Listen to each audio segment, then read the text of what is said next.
Alright guys, Justin with California Grenadiers here again with an update on the solar panel project.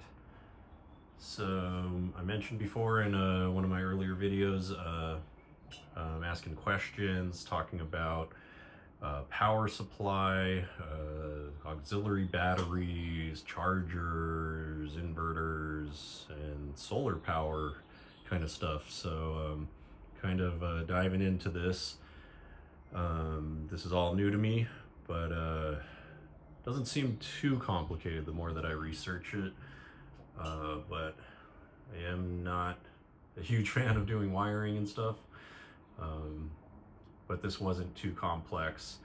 So this is the Lensun Solar hood solar panel, which I mentioned before was really cool because it kind of utilizes that dead space on the hood that, you can't really put anything there other than like maybe a high lift jack, or if somebody makes a mount, or maybe a spare tire, but then that kind of obstructs the view.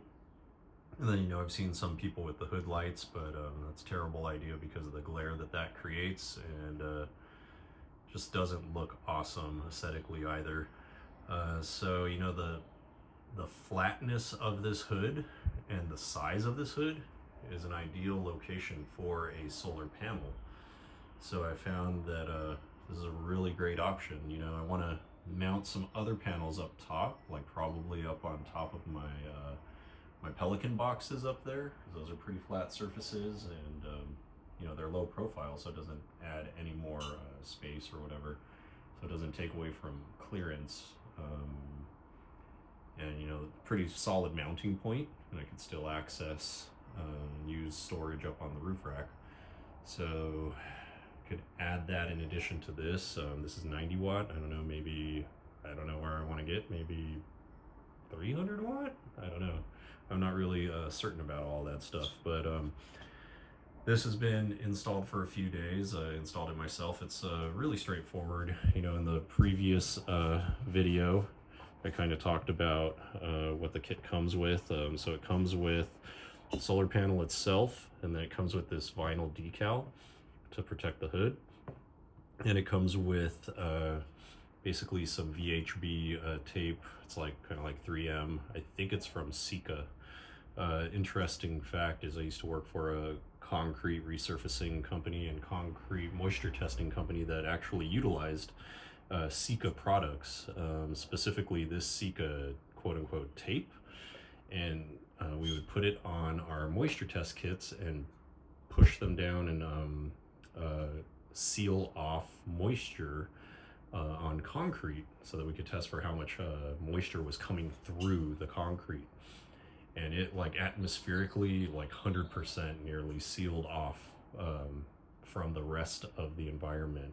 And so everything would just seep into the moisture test kit, and we would weigh it in these little grams, on these little gram scales. We would use some moisture absorbing element, and we would weigh it from the tear into the moisture gain over 3 days. So it was pretty cool, and it's neat to see that this company Lensun Solar is using Sika, because that stuff for me is really proven to be extremely tacky.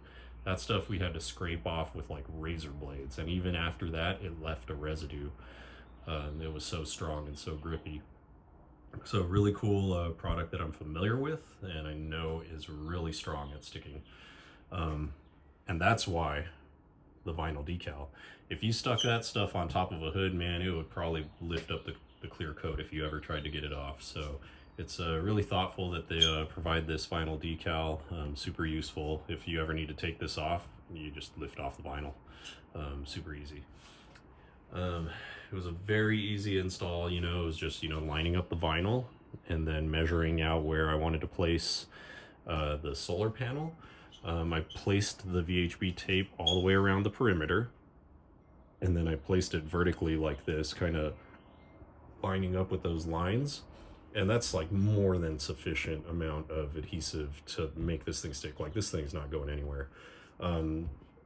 Their instructions say to press it down firmly and place weight on top of it for at least 5 hours or before you drive it, to make sure that it doesn't lift off or anything. Since I had a fair amount of experience with that Sika stuff, I was like, you know, that's overkill. Plus the hood is flat on this car.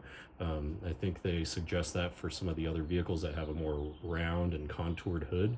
I mean, this is essentially flat, so it adhered pretty easily. I had it out in the sun, and I applied like firm pressure pretty much with my body for maybe like 5 or 6 minutes, just kind of laid on it. And then I was good to go, and I drove it around, didn't really care. Hasn't lifted. I've been driving it for 3 or 4 days now. No problem. Like this isn't going anywhere. Like it's on there. It's not going anywhere. So the only real tricky part, I mean, it wasn't tricky, but the wiring, because these panels come with the controller pre-wired, which is nice because it's just plug and play, you know. But as you guys know, the battery is not under the hood, so the wire's not long enough. They do give you a pretty long wire harness, but what I had to do was, because of the pigtail attachments that they have, I had to cut that and then re-splice in longer wire, and then route it through the firewall and down along the threshold, I guess, and then to the back seat. So I'll kind of show you guys this. Should have opened this first, but whatever. Sorry, the Shelby's kind of dirty. So let's see. So let me lift this up here. Engine's still kind of hot because I just got home. So this thing here, it has the wire. The wiring goes right there, and it loops under the hood. And they provide you the zip tie mounts. Those things are super strong too. So those I just mounted, kind of tucked 1, 2, 3, 4, 5. And those sit right in between this crack here. So it doesn't interfere with the weather stripping. It doesn't hit any of this. So it's like there's plenty of space for that wiring. And then I ran it down here, and I mean, you can't really see. Yeah, you can't really see it due to the lighting. On either side of the firewall in the engine bay, they strategically, Ineos strategically placed some holes, you know, and it's just about maybe like 8 inches or so down there, and it has a grommet, so I just pulled that grommet and it fishes right underneath the dash, and you can actually see the hole. Like, you don't have to pull the dash apart or anything, so that was super easy. And since I only have the single battery right now, I ran it through the passenger side. I think if I had the dual battery setup, I probably would have ran it over there. I eventually will have a dual battery setup, but so that I could use it already, like now, I ran it through this way because the regular battery is on, it's on that side, but I needed space to put the controller on this side. And I think since I'm going to have the secondary battery on this side, that makes it quicker access. Yeah, maybe I misspoke. Yeah, so I think I was thinking of going that way because the battery's on that side. If you have a single battery, it's on that side. But there wasn't really any space over there. And I'm going to get a secondary battery, so it's going this way, so it's going to hook up directly there. Although in the middle, that's where the Red Arc or C-Tech thing mounts. So I guess it doesn't really matter. But anyway, that's kind of how I did it. So I spliced, I cut the wiring, and it runs, maybe we can see it here. Yeah, you can't see it because of the lighting. But the hole fishes through there, and then you just pop this panel off. Well, pop this off first. This pops up, it just has clips. and then there's a bolt right here. You unbolt that, then this pops off, and you just tuck it there. I found that like what was really ingenious with Ineos is that you take this off. In most cars, this trim comes off and like there's wires there, whatever, and it's just sitting in loom, so it's kind of susceptible to damage, whatever. They actually create a like a channel, a protective channel. So it pops up pretty easily. So this black channel here, like this is hard plastic, so you know you get in and out of the car, you step on that all day long. All the wiring is tucked under here. It's just like beautifully designed, very thoughtful, and it has like this channel, so there's plenty of space for loom, wiring, whatever. And it's bolted down, super easy to access. You just unbolt it. There's a couple of nuts under here. You unbolt that, and I just ran the wiring from the engine bay through the firewall, through this. You unbolt this. You can pull this panel off here, and you do the same thing on the back seat. Same kind of deal. You just lift this up. It has that channel as well as the same as the front. And I just tucked it back here. There's the loom right there. Kind of snuck it in there. I haven't super secured this yet because I wasn't sure exactly how the battery is going to mount or how much slack I'm going to need.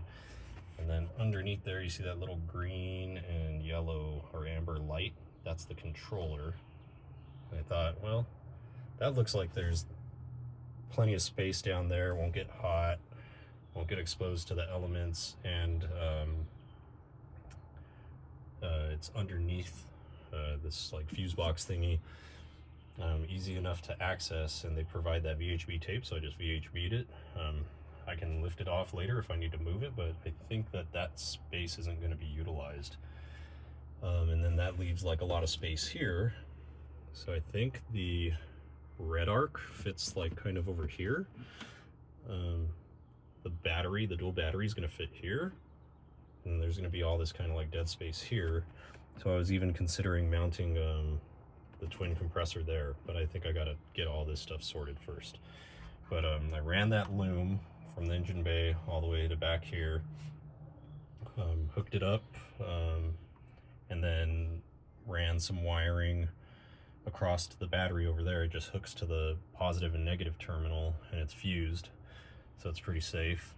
And that's a short distance, so that's how I tackled the wiring. It was pretty easy. Once I figured out how I was going to do it, you know, I thought about it for a little while, checked out the car, inspected things, started pulling stuff apart, and then once I figured it out, it was easy enough. You know, spliced it back together, just had to add a little bit of extra wiring, so I went out and bought, you know, so like, I think it comes in 15 feet or 12 feet, something like that. And I just used that and mounted it, spliced it, lengthened the wire, reattached the unique plugs, the female and male plugs, and hooked it up, and away we went. What's really cool too is that, you know, it comes with an app, because it's Bluetooth enabled, so you can monitor the state of charge. So that's really cool. And I tested it and it's working.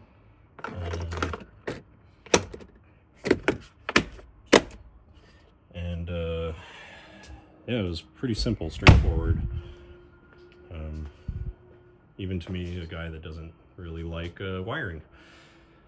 So remains to be seen, like how it's going to function, you know, off grid. Next time I go camping, I'll probably use it to power the lights that are inside the awning that are doubling as camp lights. I'm going to eventually get some like dedicated camp lights on the side, on both sides and on the rear. But those are going to be low draw, so I don't foresee a problem there. But what will really be interesting is when I figure out a fridge that I'm going to put in there. It's probably going to be an IceCo of some type. Get that in there. A dual battery setup so that I can power that, and then hopefully a diesel heater, and that'll help power that throughout the night, you know. and I'll be able to have, you know, colder beverages and keep food cold, not have to carry a bunch of ice or refill ice. And then we'll have a heater at nighttime in the tent, so my wife is more comfortable. Me and my son are fine, we don't care, but gotta keep the wife comfortable. So that's the main goal. Happy wife, happy life. So yeah, it's pretty simple, straightforward install. Interested to see what other kind of panels I can get from Lensun and install on there. Up top I'll have to take some measurements and see exactly what I need for on top of the Pelican cases, or I might remove one of the Pelican cases because I'm going to set up a deck platform up there, which will be kind of fun, and then I might be able to just put the panels on there. I don't know. I'm still figuring that stuff out. You know, as far as quality, like the build quality seems excellent, exceptional. You know, they do tout that it does decrease hood glare. That it does, because it's pretty matte, satinish finish, waterproof, you know, the whole 9 yards. It seems to power things pretty well. I think when I first installed it, my battery was sitting at about 49%. When I came out from work yesterday, after it had been sitting in the sun all day, it was at 99%. So I was like, oh, that's pretty bitchin'. It like topped it up, you know. I didn't have to like start the car, run it with the alternator and all that stuff. So that was pretty cool. So I could really see where an auxiliary battery, a secondary battery, like a house battery, would really benefit from solar power. So fun little experiment here, diving into this, and you know, it's great that I've been able to partner with Lensun Solar. I think they're a pretty well-known brand. I've been doing this for a while. Solid build quality, easy to follow instructions, lots of videos, and just made right in general. I think they have some good support and stuff. So if you're looking at solar power, you know, this is one of the great options out there that you can look at. A little more affordable than a lot out there, I think. A little lower entry point. So that's useful, you know, especially if this is your first foray into solar and, you know, power storage and things like that. Kind of like me, you know, a little bit of a learning curve, but definitely fun. So go and check out Lensun Solar. Let me know what you guys think. If you got any questions or comments, or what your power setup is, what solar panels you went with, how many, what wattage, what batteries, controllers, chargers, etc., inverters, yada yada. I'd love to hear your guys' thoughts and advice, and we'll continue to learn and grow together. So thanks for watching, guys, and have a great day.